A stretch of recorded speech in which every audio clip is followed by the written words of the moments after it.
Hi guys, what's up? Welcome back to my YouTube channel. It's your girl here, Zuzu. Guys, how on earth am I doing Uganda, Nigeria content? And I have no done culture shocks. How?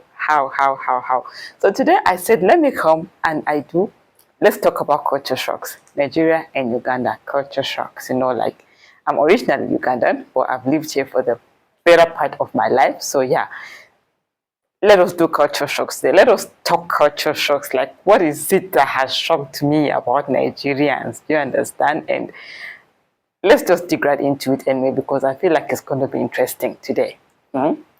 Let's jump right in.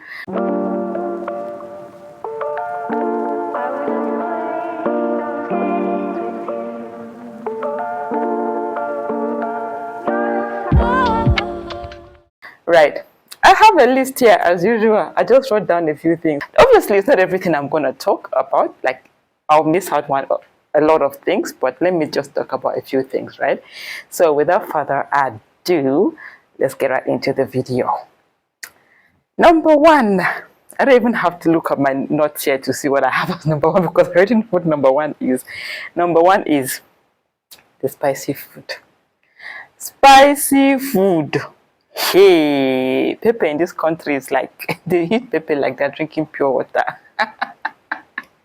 So if you don't eat pepper, if you come to Nigeria, just get ready to be cooking your own food, because even kids, even my daughter eats pepper like there's no tomorrow. Let me tell you guys a story that happened one time. We visited Uganda last year. My mom is a pepper person, right? And there's this liquid pepper that they eat in Uganda. If I will get a picture and put it on the screen somewhere. So she puts that in her food because we don't cook with pepper, right? And she likes pepper.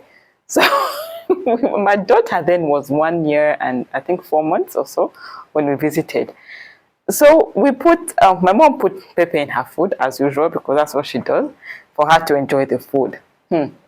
Small madam went into the everybody was looking at her like, leave her, Momoleke. She would go buy a car, like, do you understand? Like, she would toss herself away. Small madam put her hand, ate. You know that if you've eaten that thing, it's hot. Another spoon. Nothing to her. Not say. Everybody was like, no, okay, this is a real proper Nigerian kid now. They gave up. So yeah, even the kids, they eat pepper. Like, everybody eats pepper. Food without pepper here is not food.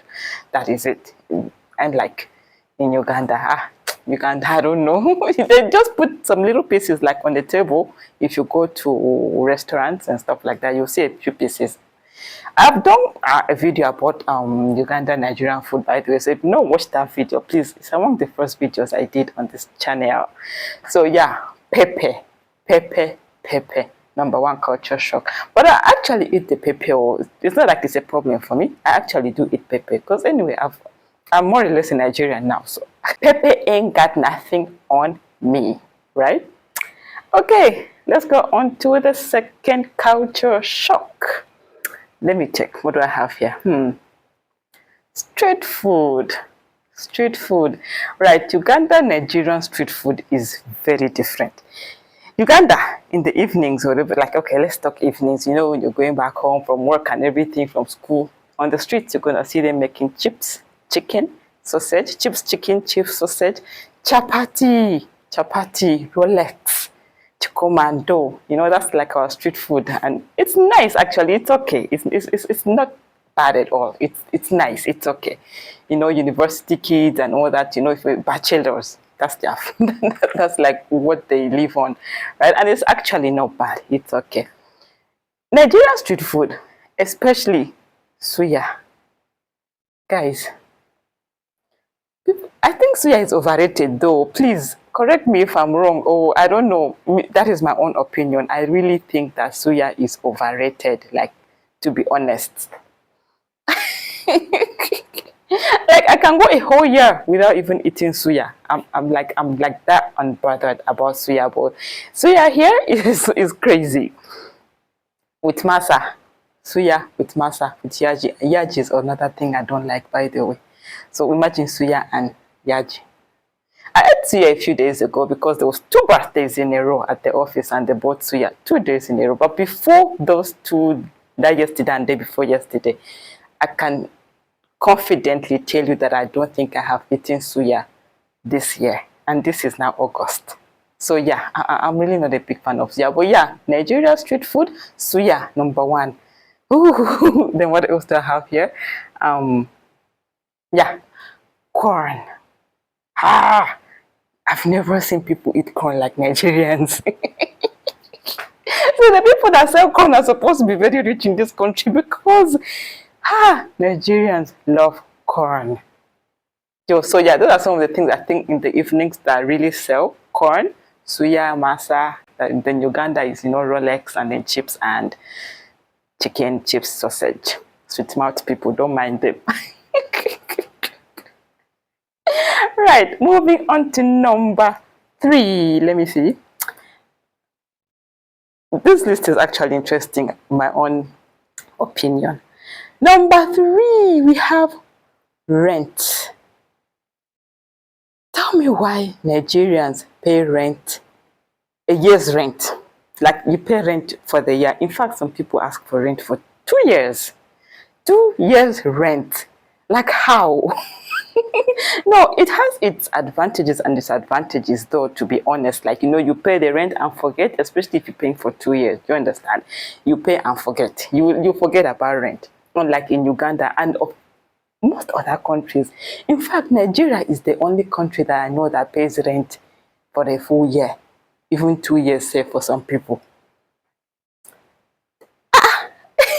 In Nigeria, in Uganda, when you move into a house, you pay rent like 3 months rent first. Then after that, you'll be paying every month.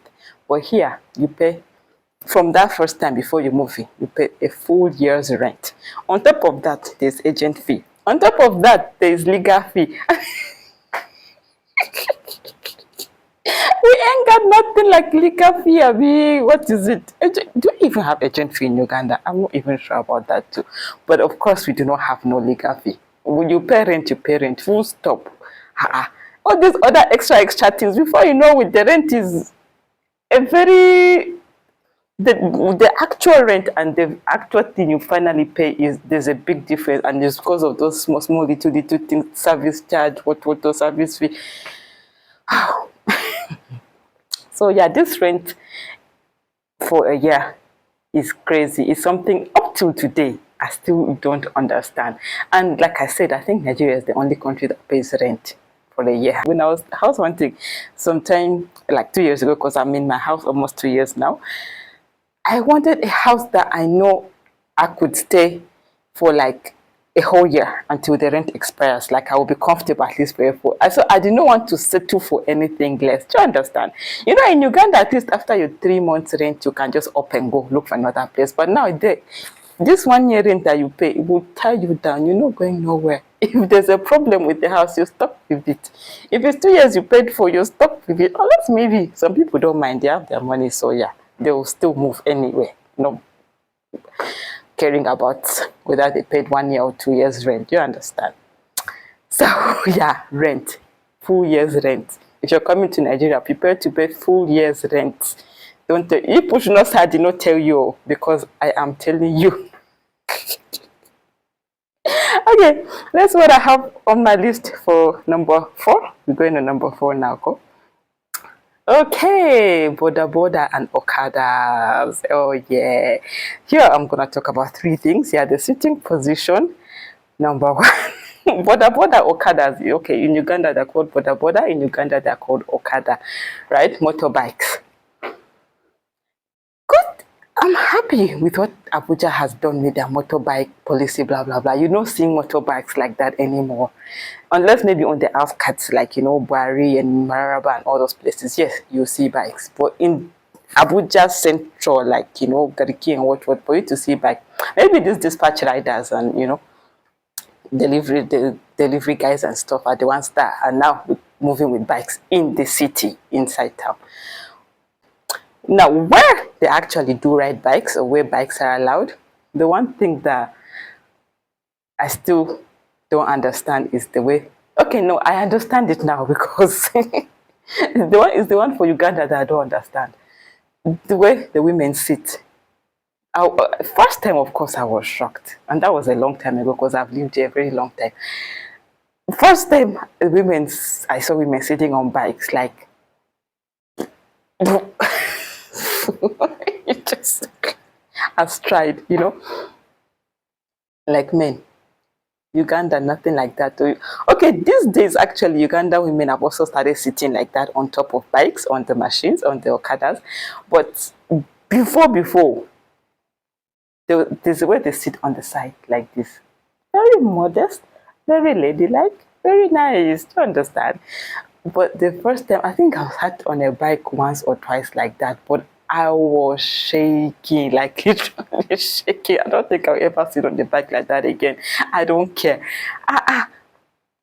In Uganda, like especially if you're wearing like a dress, if you're wearing trousers, yes, it is easier for you. But you see, in Uganda, even when they are wearing trousers, they will still sit like ladies, right? But here in Uganda, whether you're tying wrapper or in Nigeria, whether you're tying wrapper or whether you're wearing short skirt or they just go boom, boom on top of the bike. And that's how women here sit on the bikes. Oh my God, that stuff is crazy. Okay, it's not crazy anymore, like I said, it was before.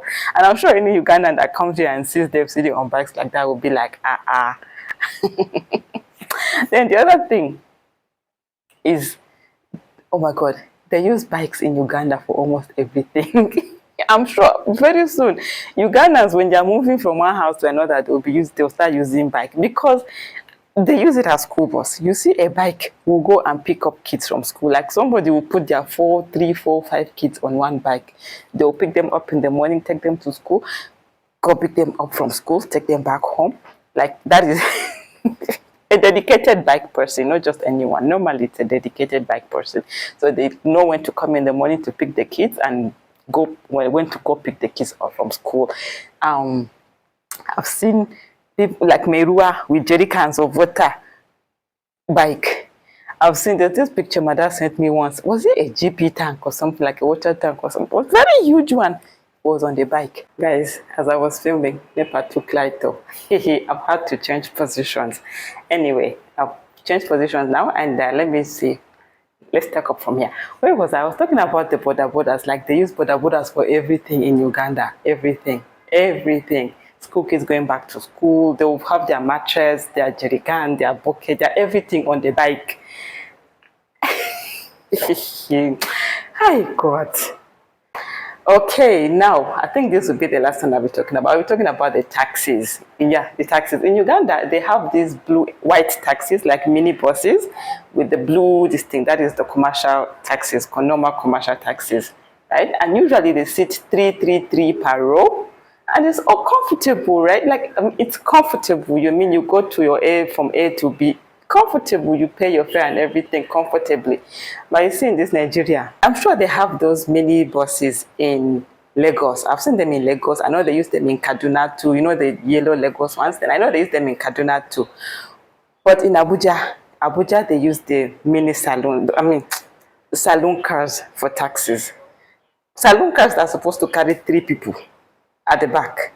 Abuja taxi drivers carry 4 people at the back. And God help you, let the people be at least normal sized people. But there's times to go and carry one heavyweight person that will take space for 2 people, right? And then, hey God, Abuja, please, I don't know please, isn't it possible to be using mini buses in Abuja for taxis? Who told them to be using these saloon cars for taxis? Who?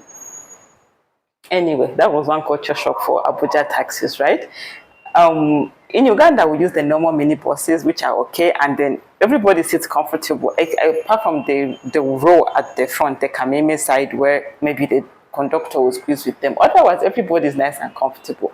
But here, in fact, the one thing that even usually annoys me, people will be sitting in the taxi and they'll be like, I'm not comfortable. I'm like, please, if you're not comfortable, go and buy your own car. Why are you sitting inside taxi? Do you understand? Already the taxi is not so. it's supposed to carry 3 people at the back. You're putting 4 people. How do you expect to be comfortable, for God's sake? How? Anyway, that is it, I think, about my culture shocks, Uganda and Nigeria, some of the culture shocks. Of course, it's not everything I can talk about in the video. So if there's anything you think I missed out, or there's anything you want to add on culture shocks, you've been to Nigeria and something shocked you, like maybe Ugandan and something shocked you about Nigeria, and then maybe you're Nigerian and you went to Uganda and then something shocked you about Uganda, please let me know. Please let me know in the comment section and let us talk further about it. There's still many more, still many more, but I'll stop this video right here. Thank you all for tuning in. I love this lighting here. Maybe I should be shooting my videos from here. This is very nice.